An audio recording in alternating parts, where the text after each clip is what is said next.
Then the Lord said to Moses, "Write this as a memorial in a book and recite it in the ears of Joshua, that I will utterly blot out the memory of Amalek from under the heaven." And Moses built an altar and called the name of it, "The Lord is my banner," saying, "A hand upon the throne of the Lord will have war with Amalek from generation to generation." Purihin ang Panginoon sa pagbasa ng ang salita ng Diyos. Salamat sa Diyos. Okay, magandang araw po. Makakapo po tayong lahat. Okay, so sa patuloy natin pag-aaral sa names of God. Sorry, isa lang, God. Sorry. Marami siyang pangalan, pero iisa lang po yung Diyos natin. So, I would like you to, right now, ang pong pag-aaralan natin is yung Jehovah Nissi. God, our victory. Sorry. God, our victory. Okay? So,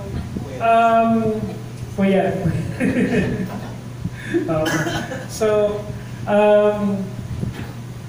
I have a little struggle when it comes to the word victory. Hindi naman po dahil sabi yung pangalan niya nakakabit dun sa isang kilalang church. Okay. But as much as possible, we all know yung salitang victory o yung tagumpay, medyo palasak na nagagamit sa mga tawag doon sa mga prosperity preaching. So, ang laging preaching kasi sinasabi na hindi naman po lahat. Okay? Let me be clear about this. Pero marami po kasi ako naririnig na pag the word victory is always used as a measurement ng favor ni God. Diba? Na pag meron kang bagong sasakyan, pag marami kang pera, pag nasa malaki kang church, diba? Victorious yung life mo. Diba? Yun yung laging madalas. And I try as much as possible na intindihin po yung passage, yung binasa kanina ni Mai, na ano ba talaga ibig sabihin ito? Now, we've taught you na may dalawang paraan ng pagbasa ng Bible, yung exegesis at saka yung eisegesis. Exegesis, ibig sabihin na hayaan mong mangusap kung ano talaga yung sinasabi ng Bible. Kasama dun yung konteksto at kung paano siya i-reveal sa inyo. Yung eisegesis, meron ka ng common idea, hahanap ka ng salita dun sa, or passages sa Bible para suportahan yung bagay na pinaniniwalaan mo. We don't do that. Pwede yun kung yung sinasabi sa Bible ay directly na, yun ang sinasabi talaga niya, na yun yung kuhanin natin.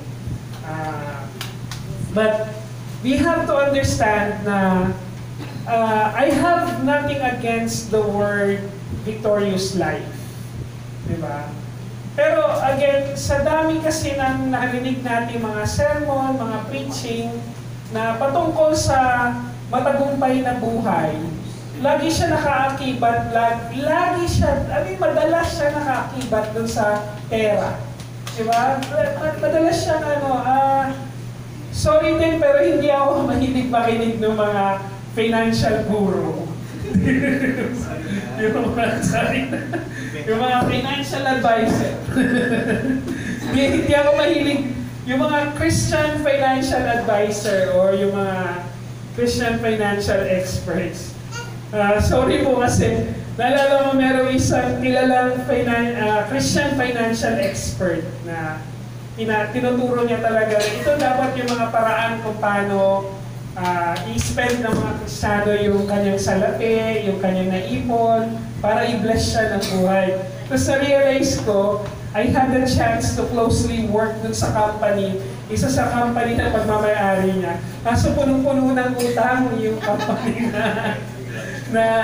so, hindi naman, I don't want to judge them.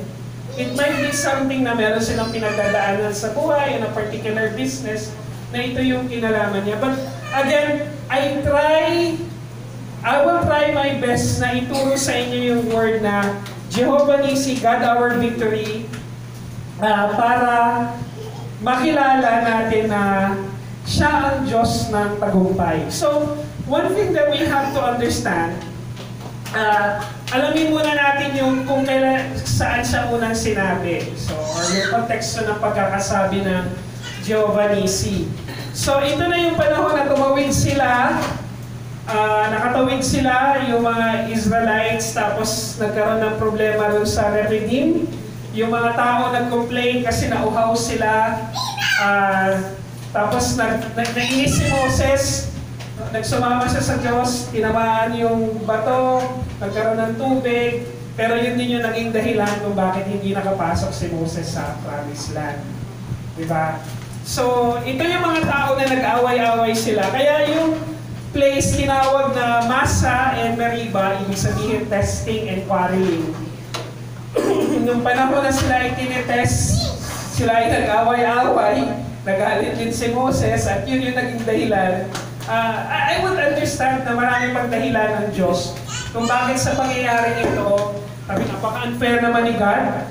Dahil lang naman dito gusto niyang bigyan ng tubig yung mga tao.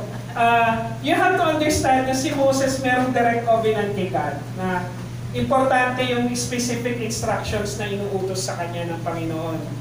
At the same time, ito rin yung nagkaroon ng yung mga Amalekites habang nagpapapunta sila sa Promised Land. Halos yung unang-unang pagkakataon na sinugod sila ng mga Amalekites o nagkaroon ng giyera. Kasi na-threaten yung mga Amalekites. Sino itong napakalaking grupo na to na tumawid sa dagat? Tapos narinito sila ngayon malapit sa kaharian namin. Medyo na-threaten yung mga yung mga Amalekites. Kaya nagkaroon ng giyera. Ito yung panahon na hanggat nakataas yung kamay ni Moses, hawak niya yung baston niya. Habang nakataas yun, nananalo yung mga sundalo kasama si Joshua. Tapos nung pag nabababa na niya kasi nangangalay na siya, natatalo din yung mga tao. So, si Aaron at saka si Hur, hinawakan yung kamay niya na nakataas. For that particular time, it was a symbol of worshiping and praising God dun sa leader nila. Nasa isa siyang lugar, mataas na elevation, na habang nagkakagera yung mga yan, nakataas yung kamay ni Moses habang nagkakagulo yung mga Amalekites at saka yung mga Israelites. So, nung panahon na yun, God had given them victory, di ba? Na hanggang nakataas yung kamay niya, hanggang sa natalo nila yung mga Amalekites. Then, this is the time na gumawa na si Moses ng altar. At dun sa altar na yun, we know na pag gumagawa sila ng altar, hindi lang siya yung altar na kung pinagpapatungan natin ng kung ano-ano, ha? Hindi ito yung altar na pinagpapatungan niya ng cellphone. Kasi tawag ko dun sa pinagpapatungan ng cellphone, altar. Kasi, di ba, bago ka matulog, yun yung uli mong hahawakan. Pag-isip mo sa umaga, yun din yung una mong hahawak. Di ba? Kaya tawag ko dun sa pinaglalapagan ng cellphone, altar. Di ba? Kasi kung ano yung bagay na sinasara at binubuksan mo sa isang araw, yun yung technically sinasamba natin.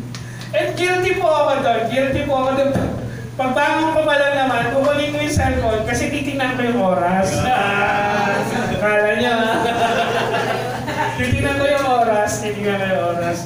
But again, the altar, the purpose of the altar, as you know, tuwing may nangyayari sa bansang Israel, sa grupo ng mga Israel, God always asks them to create a place where they could remember kung ano yung ginawa ng Diyos. Ito yung ginawa ni Moses. Doon sa altar na yun, hindi lang siya altar, nag-alay sila. Di ba? Pero at the same time, pinangalanan niya yung altar, Jehovah Nissi. Okay? God, my victory, or God, my banner. God, my banner. Okay, Jehovah Nissi. Now, the Lord is my banner. Now, you have to understand na yung paggamit ng God, Lord, nung panahon ng Israelites, hindi siya kapareho kung paano natin ginagamit yung God and Lord right now. Okay? Very particular sila sa paggamit nun. No? So, we have to understand na na yung word na Jehovah at saka Yahweh, well, actually from the 4 Hebrew letter na tatawag nila doon, tetragrammaton, okay, na YHWH. So, yung pagkaka-pronounce po sa kanya, wala talaga naman nakakaalam kung paano siya po-pronounce, 100%. The reason for that is the 4-letter word was actually reserved as a holiest name. So yung una itong ipinakilala or una siyang pinakilala as Elohim na kapareho ng God the Creator or God who created everything. It has the same 4-letter na yung letter na yon is Yod, Ha, Vav, Ha. Di ba pinag-aralan natin yung mga alphabet? So yun yung pareho na yon. So wala siyang vowels. At wala rin exact 100% na nakakalam kung paano siya pinopronounce. Kasi nga, ina-avoid for the Israelites and the Jews until now, yung 4 na letra na yun was so holy that they cannot use it. So they have other alternative names for God.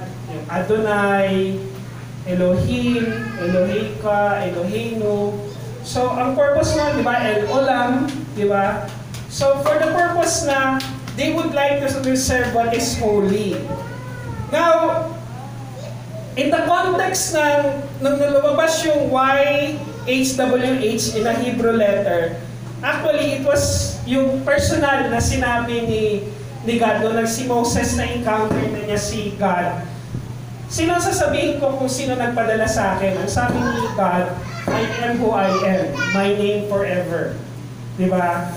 And it has exactly the same character na YHWH or Yod, Ha, Vav, Ha o YHWH. Pero wala naman talaga siya nakakaalam kung paano siya i-pronounce. Now, this is what happened. Now, dahil na-translate na yung pangalan na yung word na Yahweh, yung mga scribes, alam niyo po yung mga scribes, yung mga tinalaga na isulat ulit ng isulat kasi wala pa pong photocopy noong time na yon. Isusulat nila ng exactly the same how it was written. Naglagay sila ng mga tuldok-tuldok, yung mga scribes, para tatandaan kung paano siya i-pronounce. So now, dun sa YHWH, Yod, Ha, Vav, Ha, naglagay sila doon para ng marker para ipopronounce pag binasa yung pangalan, isisigaw nila yung pangalang Adonai. Imbis na yung 4 na letra. Okay?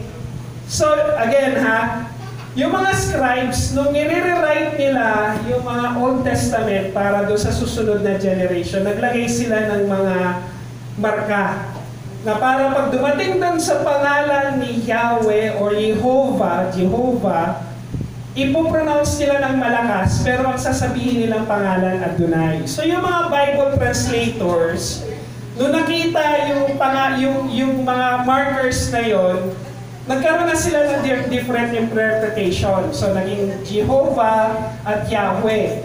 Pero you have to understand na parehong letra yon sa Hebrew. Yung Jehovah at saka Yahweh. Pareho siyang 4 na letra, YHWH. Pero nasa magkaibang panahon kung paano siya translate. Okay? So na magkaibang panahon. So nung 13th century, nakita nila yung Jehovah. So ginawa nilang Yehovah. Nilagyan nila ng E, O, V, at saka A para maging Jehovah. Pero sa ibang translation, naging Yahweh siya. So technically, parehong 4 na letter. Now, again, we are not 100% sure how it was originally vocalized. Kasi nga ina-avoid ng mga Israelita, ng mga Udyo, na i-mention yung 4-letter word na yon. At tuwing sasabihin na nila, nandun na sila sa part na yon, ang sasabihin nila, Elohim, Adonai, yung ibang pangalan ng Panginoon, El Olam, El Shaddai. So yun yung kaya maraming pangalan ang Panginoon. Base na rin kung paano niya ni-reveal yung sarili niya sa iba't ibang generation at sa iba't ibang propeta. Now, the word Nisi, ibig sabihin banner, signal pole. Actually, napakababaw ng meaning. Actually, para lang siyang alam niyo yung mohon, ay yung, di ba yung sa Pungat, yung kilometer post, kilometer marker, para siyang ganon. Yun lang po ibig sabihin ng Nisi. Okay, ibig sabihin may banner, a signpost, na merong ginawang kakaiba ang Diyos dito. So, nung sinabing, the Lord is my banner, the Lord is my banner, sinasabi lang na merong madakilang ginawa ang Diyos sa lugar na to. Merong tagumpay na ibinigay ang Diyos sa lugar na ito. So, yun yung actually literal meaning niya, the Lord is my banner. Na parang binawagayway nila na sa lugar na ito, merong ginawa ang Panginoon. Parang katulad halimbawa dito sa Cavite, ang medyo siguro hindi niyo napapansin, ang daming mga markers, yung mga masonry. Di ba mga mason markers, yung yung compass at saka yung L. Di ba makikita niyo pagpasok niyo ng Cavite, sa Coastal Road, may marker. Bago kayo pumasok ng Bacoor Boulevard, may marker din na gano'n. Alam ko, somewhere in several places in Imus, merong gano'n. Ang reason nun kung bakit naglalagay ang mga mason nun, kasi ito yung mga lugar kung saan nagtitipon ang mga mason. Di ba? So kung halimbawa mason ka, meron, sa lugar na to, meron ka rin mga kabrad na mason. Di ba? Pero sa mga Hudyo, yung signal pole na yon was actually to determine na pagbalik nila sa lugar na yon, matatandaan nila kung ano yung ginawa ng Panginoon, at the same time, they could give an offering to what particularly God had given them. Now, malinaw na sa atin yung Jehovah Nisi. We could say it, Jehovah Nisi, depende, or Yahweh Nisi, di ba? Yahweh Nisi. But the word itself is actually a banner, a post that God did something victorious in this place. Now, again, alamin natin kung ano yung konsepto ng victory ng Bible, yung pagkapanalo. Tayo mga Pilipino, tayo daw yung kulturang aping-api na lahat ng nananalo, kiniklaim natin. Diba? Kaya ngayon ang sikat na sikat si Alex Ayala, diba? Yung panahon ni Manny Pacquiao, siyang sumikat. Diba? Kaya tuwang-tuwa tayo sa Miss Universe, diba? Kasi yun yung mga panahon na pwede tayong makilala. Kaya at the same time, diba, kahit may mga, halimbawa si Bruno Mars, Pilipino yan, si Bruno Mars, diba? Kiniklaim natin na gano'n. Kasi sa kultura natin, ang tagumpay or pagkapanalo is collective. Okay? Collective siya. So, very communal ang manalo. Di ba? Yung pagkapanalo. So, kasi yung panalo, ibig sabihin, ito yung pagpapakita o yung pag nagtagumpay ka daw sa buhay, ikaw raw ay nag-persevere o nagtsaga, nagano. Kaya, pansinin natin na kahit sa Pilipinas, di ba, sa Pilipinas, siguro doon sa mga nag-abroad, noong mga panahon na medyo nakakaangat na sa buhay, dumadami din yung kamag-anak. Diba? Tapos, kasi nga yung word na tagumpay is very communal. Na hindi siya tagumpay kung hindi rin siya kinikilala ng ibang tao sa paligid mo. Yun yung concept ng Pilipino ng tagumpay. Dahil nagsumikap ka, gusto rin namin makibahagi sa tagumpay mo, sa pagsisikap mo, para maambunan naman kami ng konting di ba? Pansinin ninyo nung si Manny Pacquiao, bagong world champion pa lang, ang daming nakapila sa bahay niya, di ba? sa Jensa nung panahon na yun. Kahit yung dating si Rolando Navarrete na nakikipila dun sa bahay niya. And we celebrate, again, we celebrate on this kasi nga nakikita natin na yung tagumpay ay biyaya at gusto natin na maambulan din tayo ng biyaya na yun, di ba? Na pag ang tagumpay, naranasan natin ng konti, ganun din, parang parang matagumpay na tayo. And that's the reason why yung kultura ng word ng victory or tagumpay is very prevalent sa mga Filipino churches. To the point na ginagamit siya as prosperity teaching. And that's where I am sad. Kasi nga naman, tinawag naman tayo ng Diyos na maging matagumpay. The fact na nasa church na tayo, that's already a start of a victory, of understanding na kung sino yun ang bigay ng victory sa atin ngayon. Pero marami rin pagkakataon na ginagamit ito pang hostage, pang emotional guilt, pang guilt trip. Diba meron pa nga ako na ringga na pastor. O kaya kayo hindi nagsisiyaman kasi hindi kayo nagbibigay sa church. Pero for some reason, in my conscience, kami ni Pastor Mon, you know us, we avoid talking about money as much as possible. Pero nagugulat ako na may mga pastor na talagang ang tindi ng pagsasalita nila. O ikaw, tinawag pa yung pangalan. Tinawag pa yung pangalan. Magdala ka ba ng tithes mo? Di ba? Di ba? So, ngayon, kung makikipagdebate ako tungkol sa tithes Di ba? That's one thing. Meron pa rin ako isang pastor na rin ka na, pag next year, pag hindi ka naka-BMW, sasagasaan ka namin ng mga sasakyan namin. Galing pa sa pastor yung mga salita na yun. And I'm really sad. Kasi imbes na magamit natin as a measurement ng glory ni God, yung victory, it's actually diminished into the idea of a measurement ng favor ni God sa buhay natin. You have to understand na gusto ng Diyos na mabiyayaan tayo. Pero yung biyaya na iniisip natin, most of the time, hindi yun yung biyaya na iniisip ng Diyos. You have to understand that. Di ba? Like for example, sa count 1, 2, 3, pag sinabi kong biyaya, huwag nyo naman sa isigaw, pero isipin nyo kung ano yung unang papasok. 1, 2, 3, biyaya! 90% magsasabing pera. Di ba? Or anything na tangible. Di ba? And I'm sad kasi diniminish natin yung word na tagumpay, victory, to the point na ito lang yon. Pero you have to understand na yung victory na binigay ni Kristo, hindi ito yung victory na nandun sa cross. You have to understand, yung victory na nasa cross was actually relationship. Di ba? Remember yung pagnanakaw sa cross? It was actually a relationship. Kaya nga, itanong natin itong tanong na to, paano mo malalaman kung naging matagumpay ka sa iyong buhay?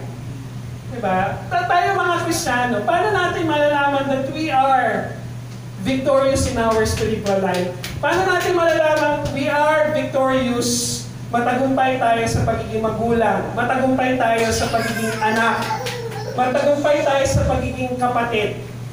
Diba? Kasi napakaliit ng church natin, in one way or another, alam na natin kung paano umiikot yung mga relationship ng bawat isa, di ba?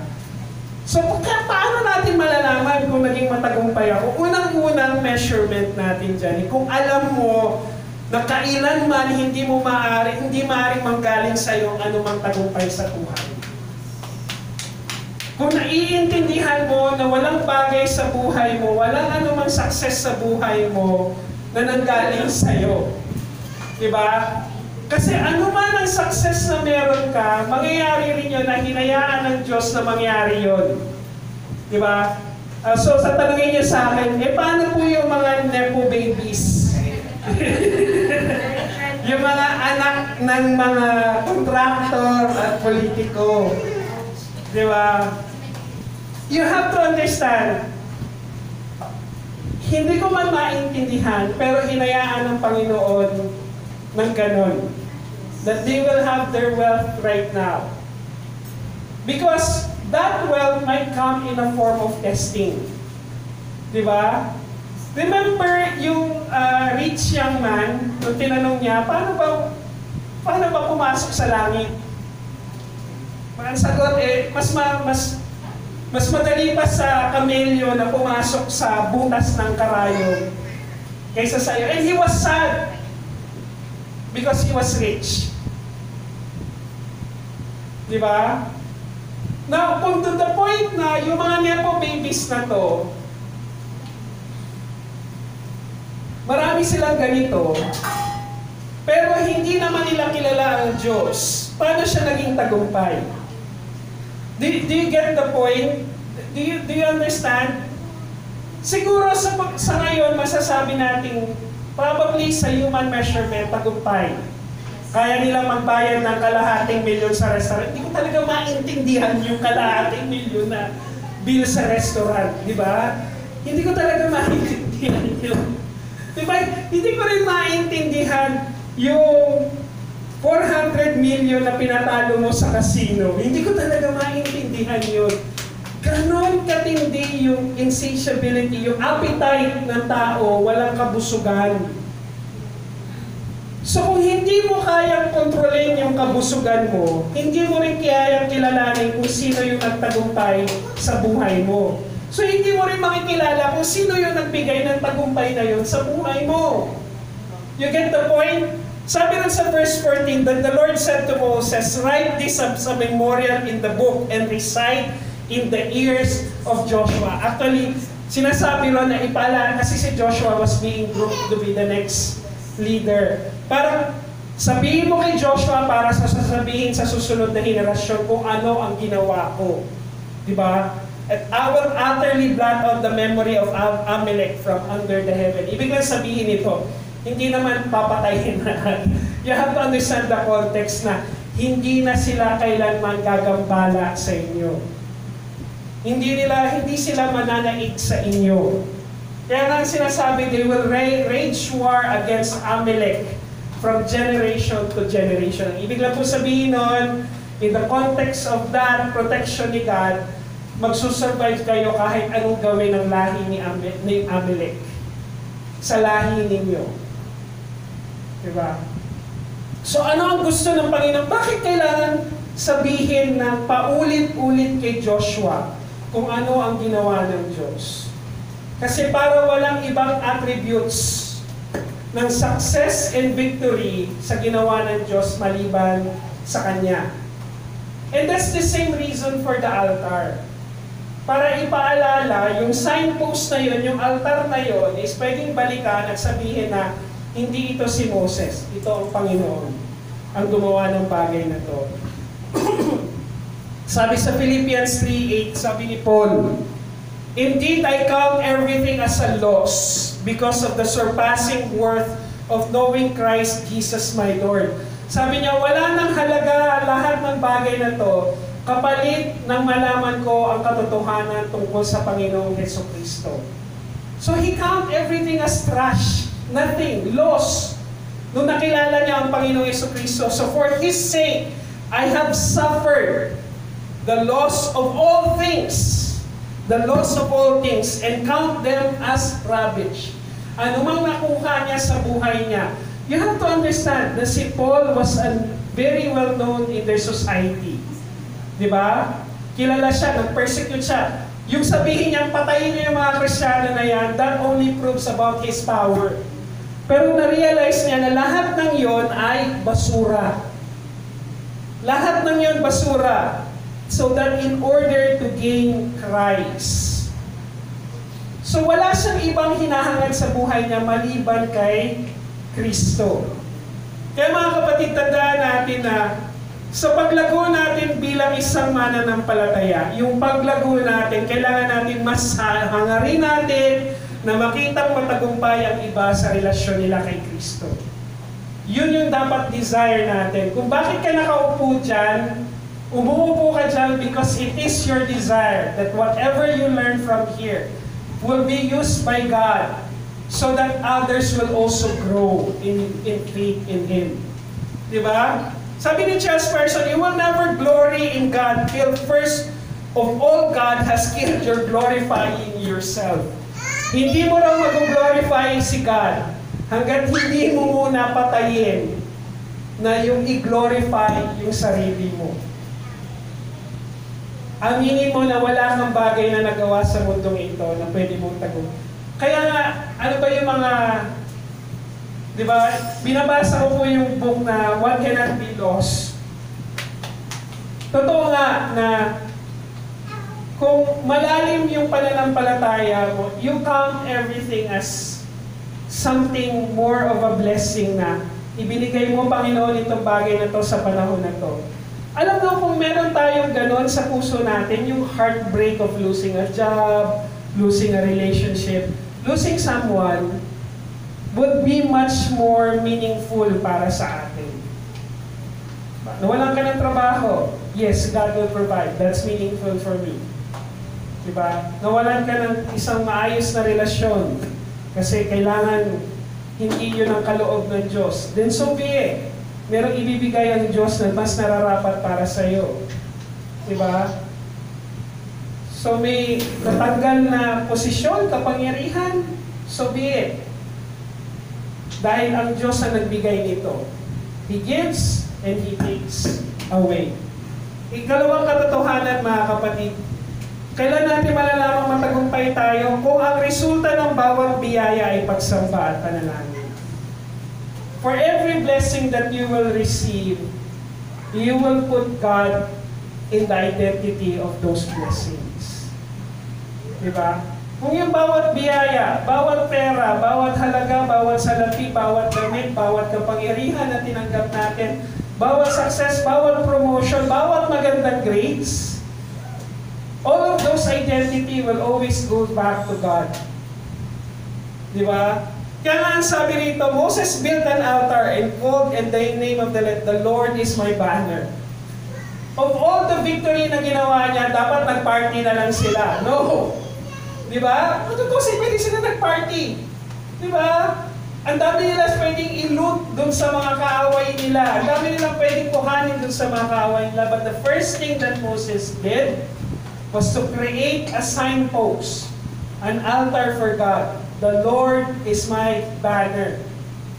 Diba? This is a declaration na walang sinuhan sa inyo. Diba? Sabi nga na kay Moses, isulat mo rin ito. Sabihin mo kay Joshua para sabihin dun sa susunod na generation na walang pwedeng kung gumawa nito maliban sa Diyos na pinaniniwalaan ninyo. Diba? So, well, some people will say it is a myth, but I say it is a history. The fact na walang dahilan ng Diyos para magsinungaling siya sa mga bagay na yon, I will accept it as it is. That God is indeed victorious from the time na tinawag niya yung Israel out of Egypt. Diba? Sabi ni James 5:6-18, therefore confess your sins to one another and pray for one another that you may be healed. The prayer of a righteous person has a great power as it's working. So kailan ba nagiging matagumpay yung panalangin ng isang tao? Out of righteousness. Diba? Na yung resulta ng anumang biyaya na tinanggap niya sa Diyos, pati yung privilege ng pagsamba at pagpapanalangin, sa Diyos pa rin. Walang ibang attributes to that. So Elijah was a man with a nature like ours, and he prayed fervently that it may not rain. Diba? Ang selfish naman ni Elijah. Nanalangin ka na wag umulan. Diba? And it didn't rain for 3 years and 6 months. Diba? Then when he prayed again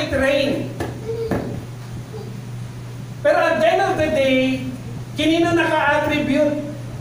Hindi doon sa panalangin ni Elijah, kundi yung Diyos na pinapanalanginan niya. Doon naka-attribute kung ano yung nangyari. Wow, napaka-powerful ni Elijah. No, it was not like that. Napaka-powerful ni God. Because he was victorious even to the prayer ng weather ni Elijah. Di ba?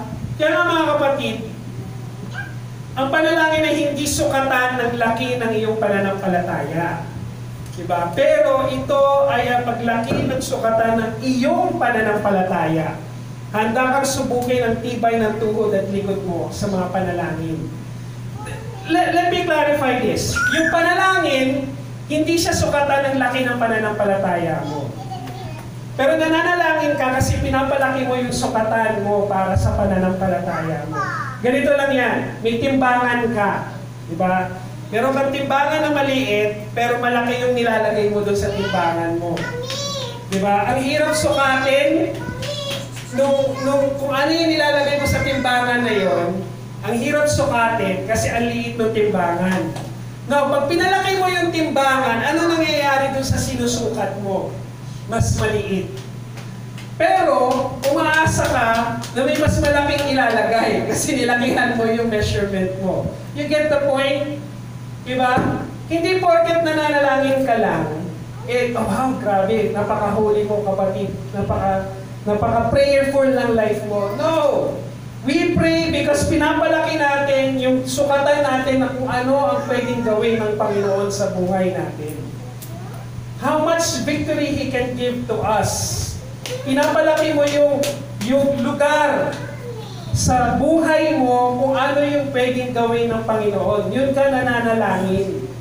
So when Elijah prayed for 3 years and 6 months na wala, it is not Elijah that changed God, but it is him, he was changed by God, na ganito kapag makapangyarihan ng Diyos na kaya niyang pigilin ang ulan sa loob ng 3 taon.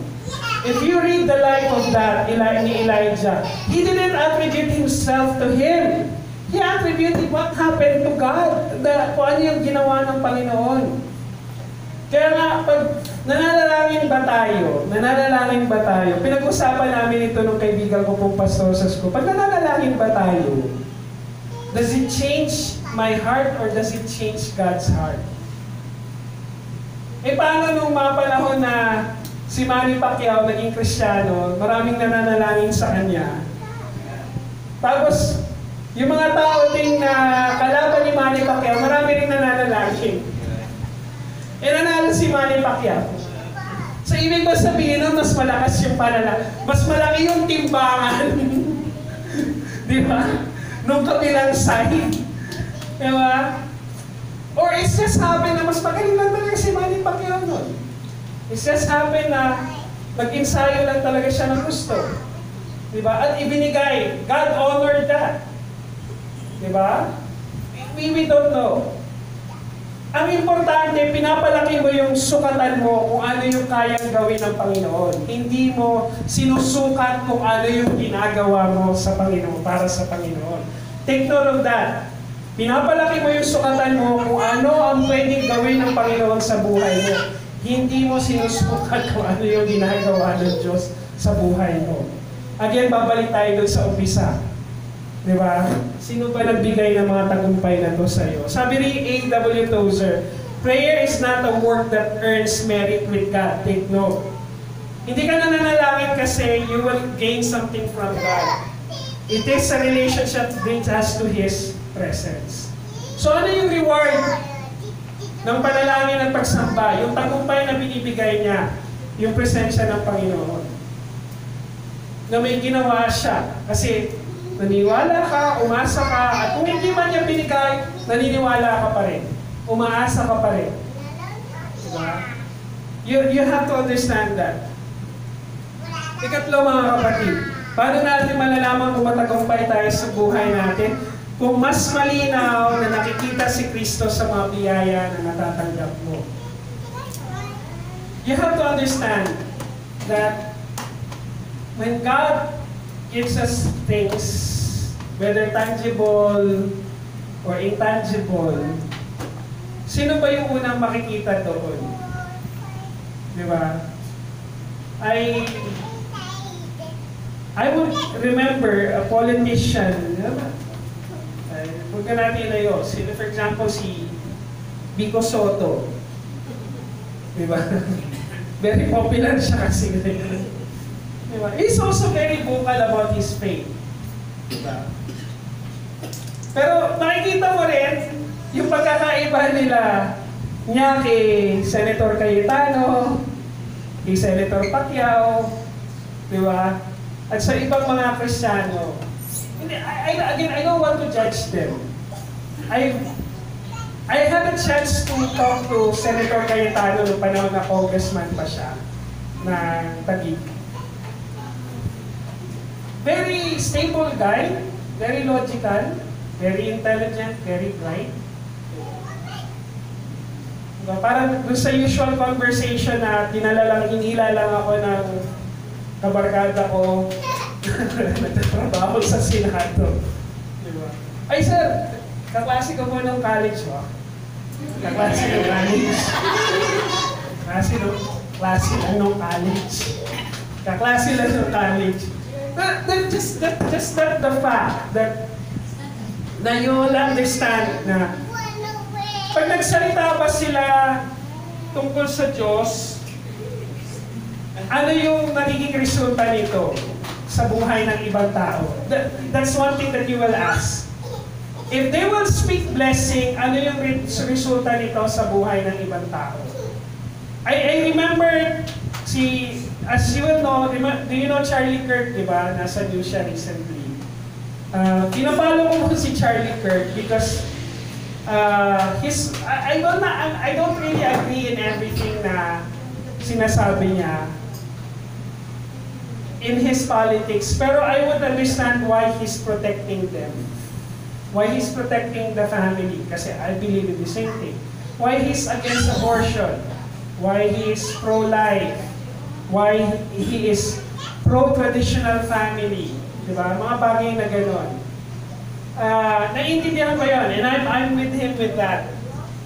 Pero, when he speaks the truth, walang ibang palabo. Diba? Yun yung totoo. Masakit man sa iba, pero yun yung biyaya na pwede mong ibigay sa iba. Yung maintindihan nila kung ano yung totoo. Magagalit sila, and dahil maraming galit sa kanya, dahil nagsasabi siya ng totoo, they killed him. Diba? You get the point? Now, at the end of the day, how will the people react around you tuwing nakikita nila meron kang bagong biyaya, meron kang biyaya sa buhay mo? Would they see Christ? Or will they just see your hard work? Itanong natin lagi sa sarili natin yan. Diba? Like for example, ako, for many years, I've been a teacher. And pag magkikwento yung mga estudyante ko, me as a teacher, I would say that I tried my best to be a good teacher. Pero kung nakita man nila yan that I tried to be a good teacher, then so be it. God, I pray that they will believe you because I've said something that is true. And the same thing din sa pagpapastor, sa pag-preach sa inyo, na darating yung araw na sinabi ko sa inyo, malinaw yung mga biyaya, yung biyaya for me to be able to preach to you. I hope that someday you will see Christ in that, other than the learning that you have seen in me. Kaya nga sabi rito, a hand upon the throne of the Lord will have war with Amalek from generation to generation. Intindihin lang po natin ng kuwante. Sinabi ito, pinangako ito ng Panginoong Diyos kay Moses. Na sinabi niya na sa susunod na henerasyon, I will wage war with Amalek from generation to generation. Ang sinasabi doon, technically, I will protect you from Amalek from generation to generation. Hindi nila kayang manaig sa inyo from generation to generation. So pinangako yun ng Diyos. Because ang gusto ng Diyos, makita ng tao kung ano yung kaya niyang gawin. Kung ano yung kaya niyang ibigay na biyaya. So, it's the same thing in us when it comes to Christ. Pag tumitingin ba ang tao sa inyo sa mga biyaya na meron sa buhay ninyo, sino ang nakikita nila? Do they see the crucified Christ? Do they see the crucified life in Christ? Sabi nga ni Paul, it is no longer I who live, but Christ who lives in me. Diba? And the life I now live in the flesh, I live by faith in the Son of God who loved me and gave Himself for me. Kaya mga kapatid, para maging malinaw si Kristo sa bawat biyaya ng buhay natin, dapat handa tayo na hindi makita sa buhay natin anumang tagumpay. Handa tayo that we are just behind the scene. Handa tayo na we are just a channel. Sabi nga ng Casting Crowns, isa sa mga favorite Christian band ko, sabi doon sa kantang Only Jesus, sabi niya, I don't want to leave a legacy. I don't care if they remember me. Sabi doon, only Jesus.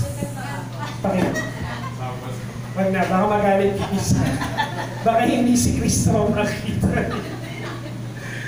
And sabi nito, I've only got one life to live. I let every second point to Him. Only Jesus. Only Jesus.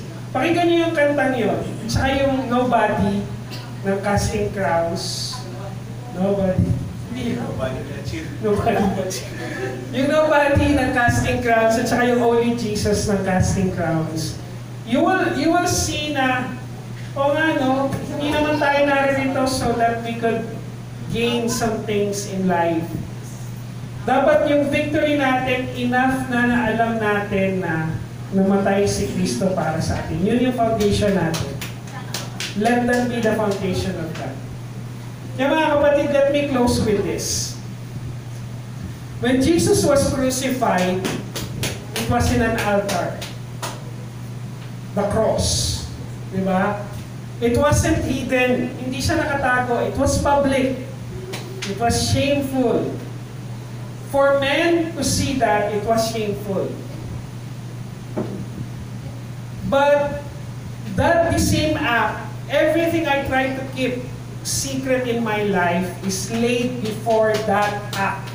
Kung ano yung ginawa ng Panginoon. Lahat ng ginawa ko sa buhay ko, tinago ko man, nakatago man, galit, inis, kasinungalingan sa buhay ko, lahat ng yon was made public in front of God. Diba? But in that very present, I didn't find shame. Totoo nga. Nung na-realize ko na makasalanan ako, hindi hiya yung naramdaman ko. Nung naramdaman ko makasalanan ako, alam niyo kung ano yung naramdaman ko? Matinding kalungkutan na hindi ko pala kayang iligtas yung sarili ko. So I find victory in that. A victory only possible because of His death and because of His resurrection. So wag nating hayaan na yung word na tagumpay, yung word na victory, i-measure lang ng mga bagay na temporary. Let the word victory talk about the death and the resurrection of God, Christ in your life. Yun yung dapat na mensahe ng buhay. Manalangin tayo.